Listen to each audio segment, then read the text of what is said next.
ole tuntruma chuanin hei Buaina dangaron chhuak le hluai ti in FB lamah hian video Ramboss podcast ralan react na hi kan en hawanga sum le pa Buaina te oma ralan druwa sanga baralatin druan rala sanga apekim du lo tiang chi te soi neu no oma boxing lama anin machan don tiang chi te thomri wa oma wangin rala video hi kan en ho lenga ti chuanin Buaina chuan lo nei chem an film thu nge nia la rawn khela anin boxing tour promote na mei ti te kan soi ho doni ole emponi se video hi en ho photang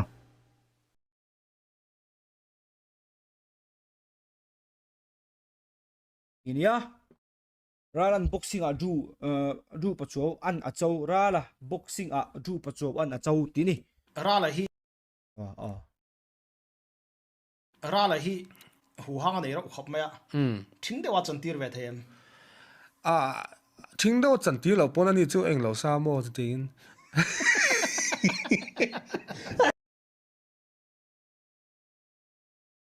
enge sia thing de wa chan tir khalai ta kha rala hi ti kha chok top nge Ramboss khan he video hi kema tur simsima an siam nge podcast an nei ti ya an podcast an nei ti na nge kha them lo wa en lokong khop maya thing de wa chan tir ve them thing de wa chan tir lo pon ani chu eng lo sa mo tin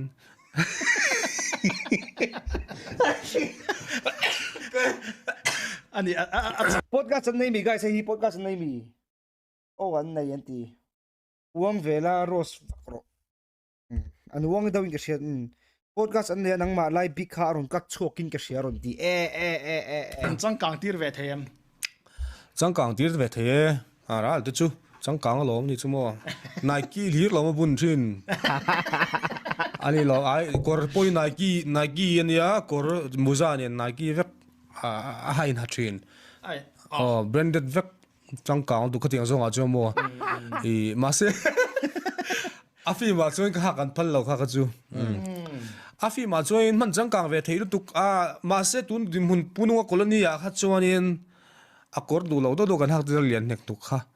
ma se ai me pui tho hei ma se he tilai office na thokang chi te mo khatia kha chuanin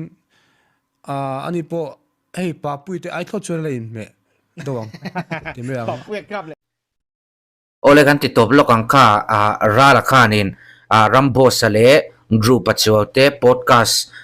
ama chanchin an soi lai big anon kat chhuak kha alo react chong ani ta ti khanin I rala hi hei film thu in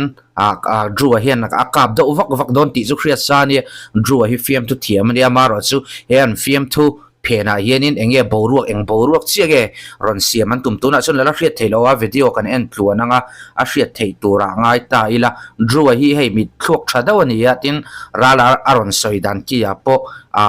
FB vela viral Buaina an nei tiang chi ngai serious do turang chi khachu ani don lo ni ina hriata hei engemaw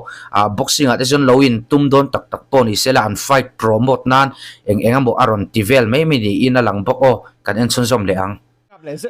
rala hi po te hi ke chu a thiam ro ko tia khami punung colony po khan karin lo te ti mu nom tu berjinga khan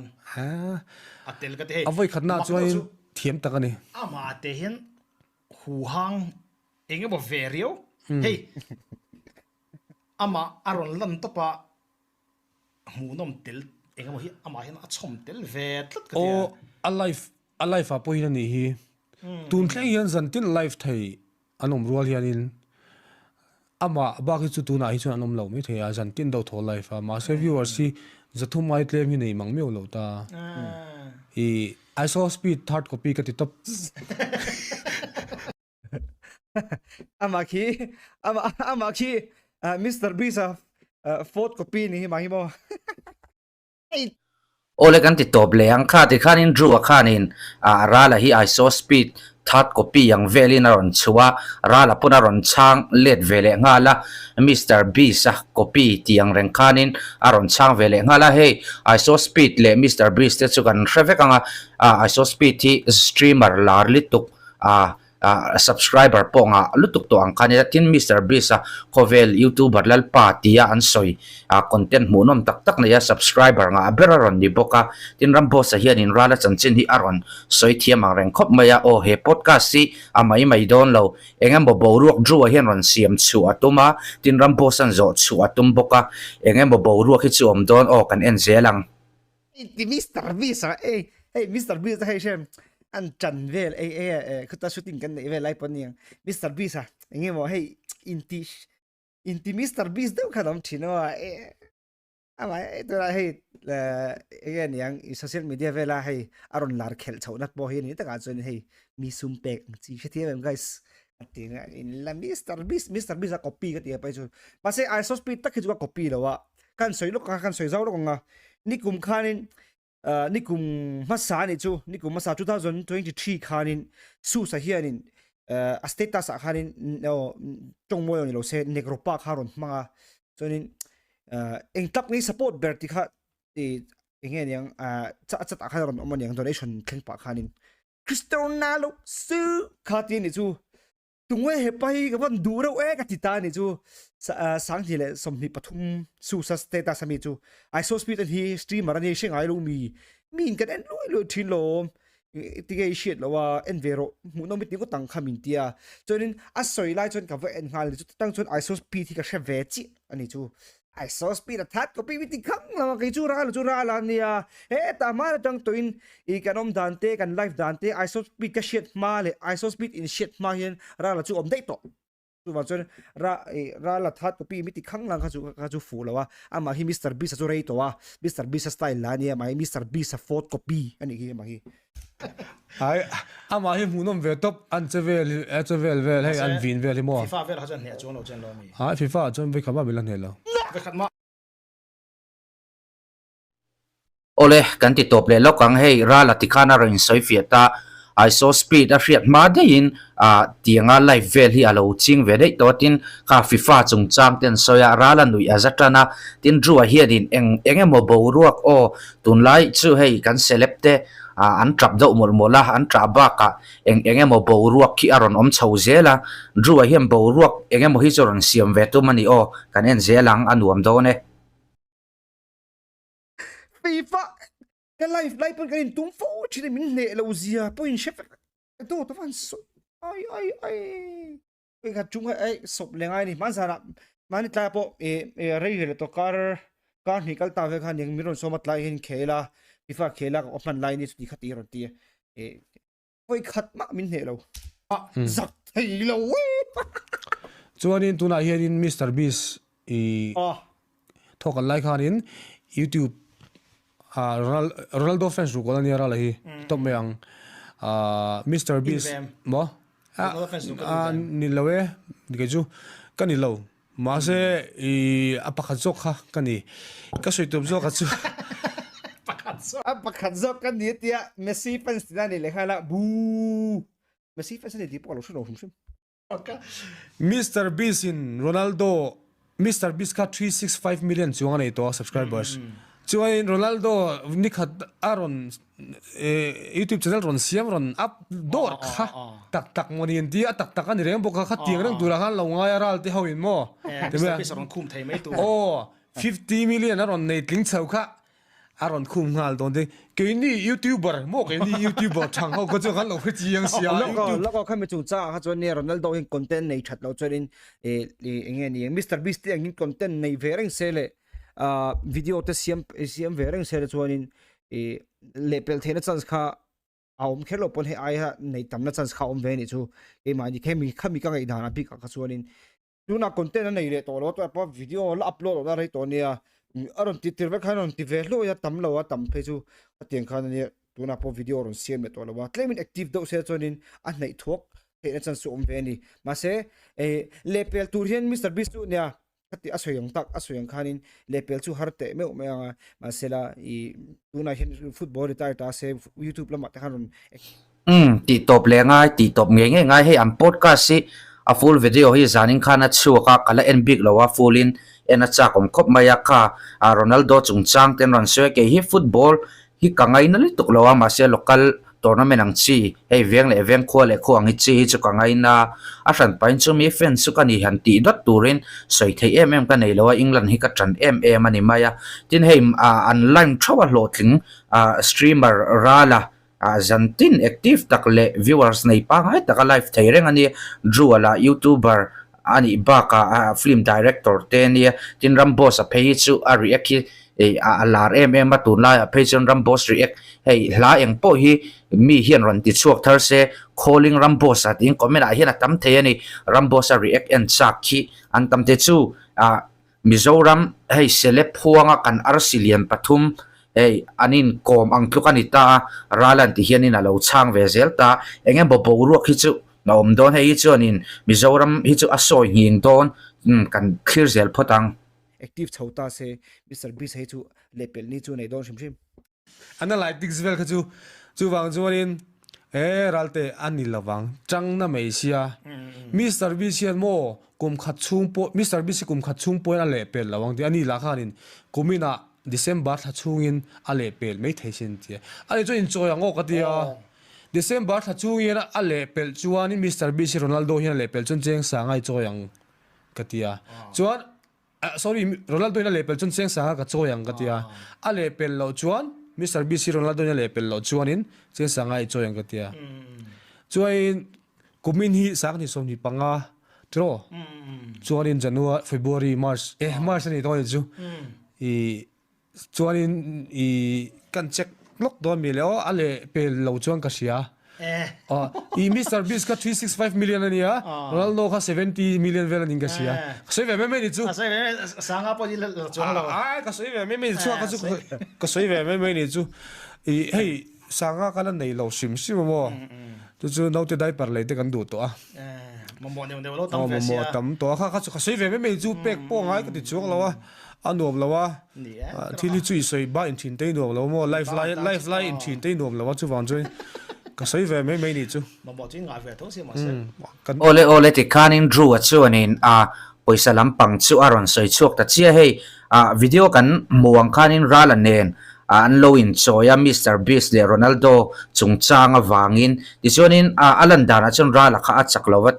druwa sanga petura ni lain rala na pelo o FB vela an ron posa an ron troll na sumle pai Buaina chu ania rala hian en tin chiang ya ron chandon o kan clear le photang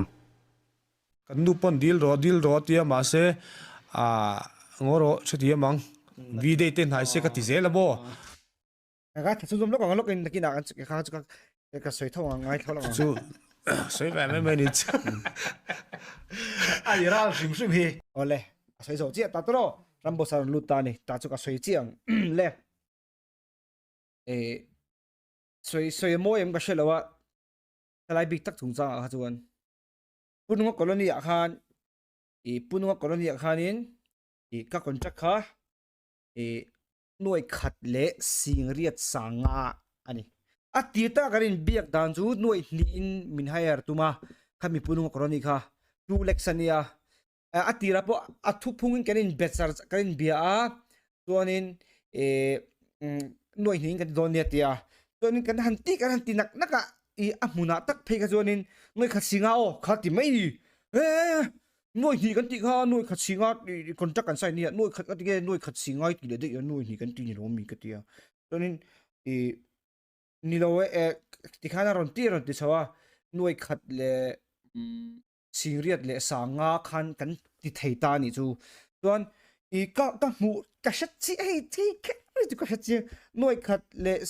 nuôi khat sing riat sanga in kan tia nuôi khat sing riat sanga in kan tia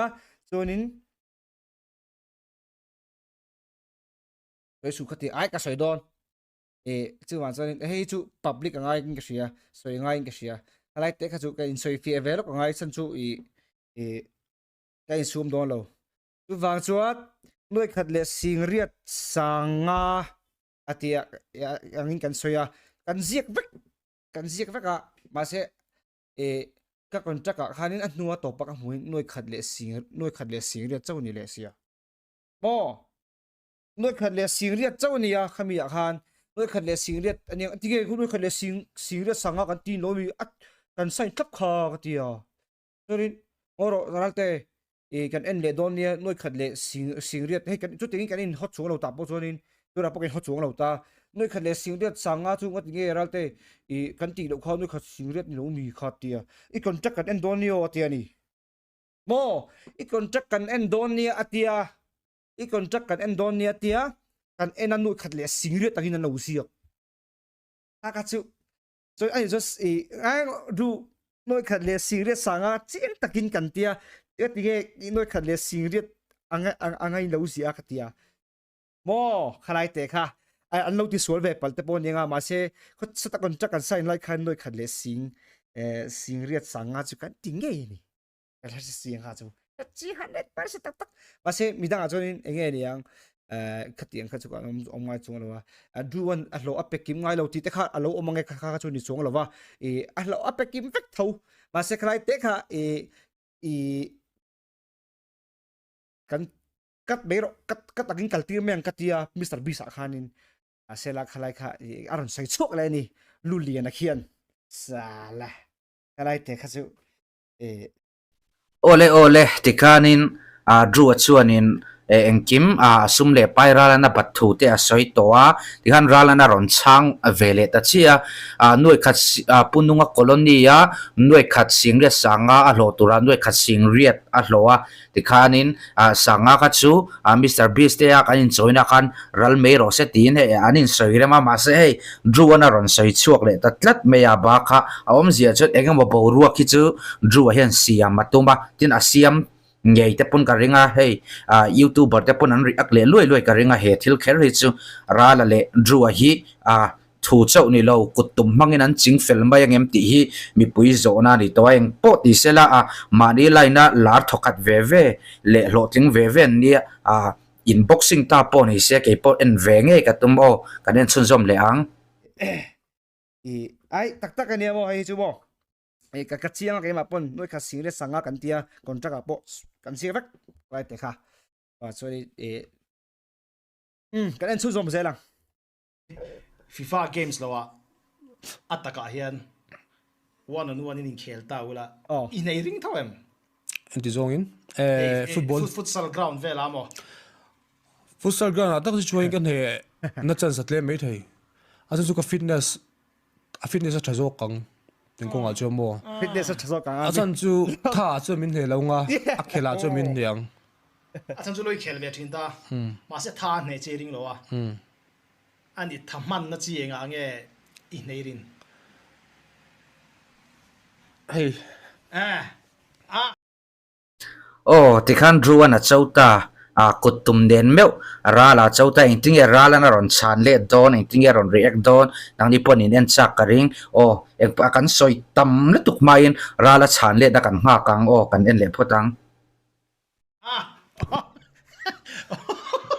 rala ani boxing ne thei cha chela sangai khai ngai dam theigen tangai dam mai ni loin ka pek belang ani cha chuan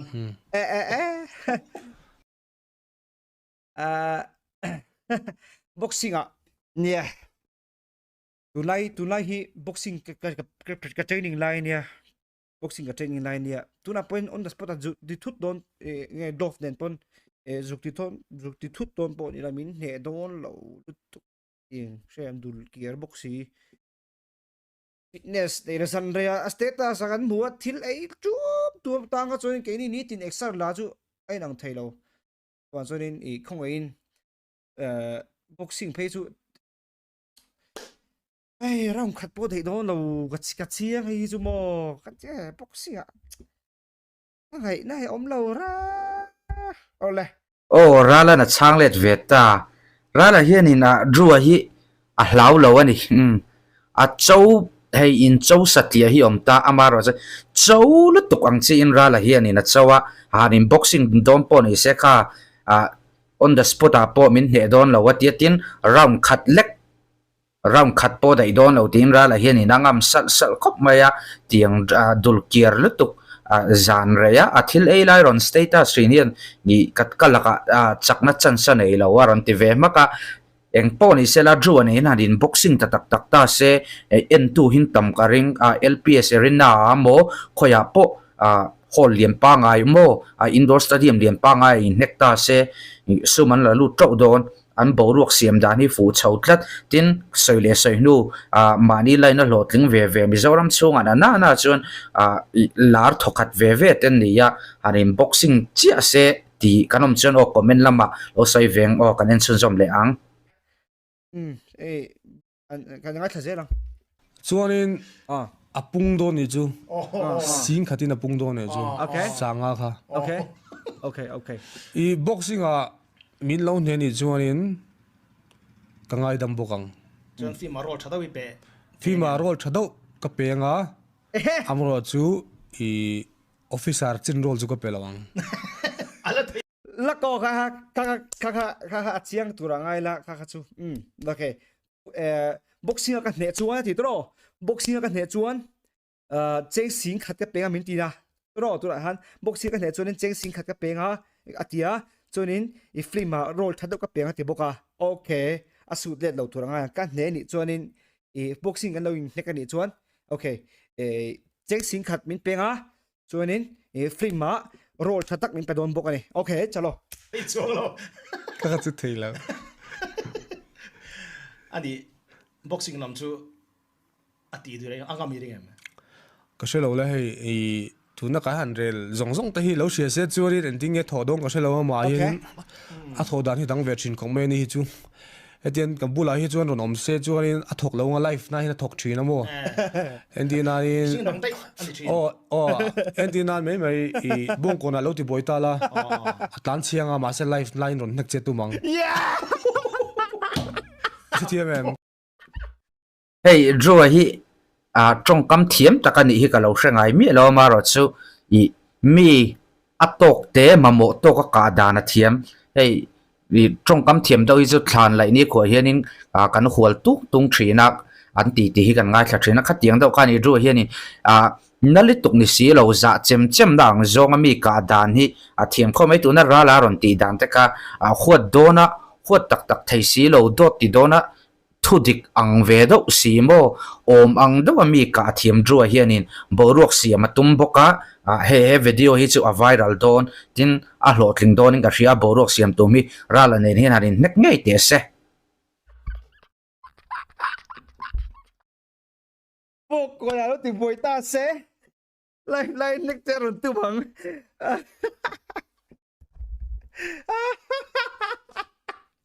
ka du tu ka chu come on ko se an ja chu Thiam. chu tiang chi chu ni wang chuan en ting e hi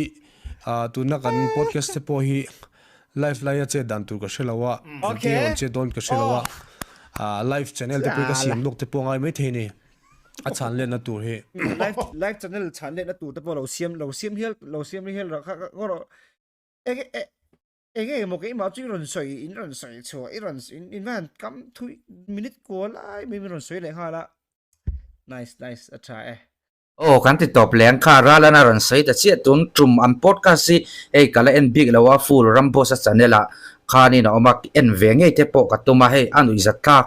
boka rala na ron sai ta chia enge ya minute ko lai ka chanchin in soya atia hei rala hiani hre thiam tho si hre thiam lo der o boruak hiron siam an tumani amaro chu tun lain hei boruak dang chai lai kan da ya tin enga mo thil kheng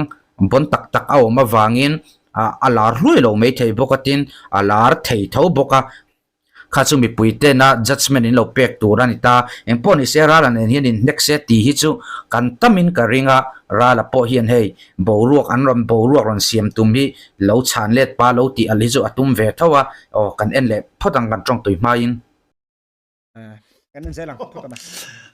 In hlat deuh le ka tong chuan ron chau ve tho jering ti anu. en tin anin he ti lai hian in ike hi delta se thing hian in khu ti lai a khuan in zotlang a khuan na dei se ting da khani mai ma chu chhi em he ti lai ha thin rim lawang mo life na ani bai ni chu Ani zel ani mo. life a thut na thut che khian ke ni po mak du kan thin rim ngal zel hi amak Kami raw khana chen a chen chil to kan ani na kan lem po hian kan thu chi kan thin rim ngal ze ja ta ka kha poi Ari mo enge boxing ai konfi viau chan. Rala bi ka khani konfi nge. kan weight hi ka shalo la ni weight category hi ani hi 80 vel ning kasia 79 ke hi 83 84 vel kania tin ki football fitness football lo khel to thina football fitness le boxing fitness inang lawa Nè chuan boxing hi Mizoram oina local to big chuang lawa là venga yo pun local big meal lawa Kale big meal lo. chuwang chuan ke pok kal chuang big meal lawa chuwang chuan Lau ta chan tur lo big lo. om san lo khating lama chuan ok Hadin tumula. Inhnek kluk theih regem dim lo ta la. ka se lo la I hunteron thil se ha ka chu soilok thei lawa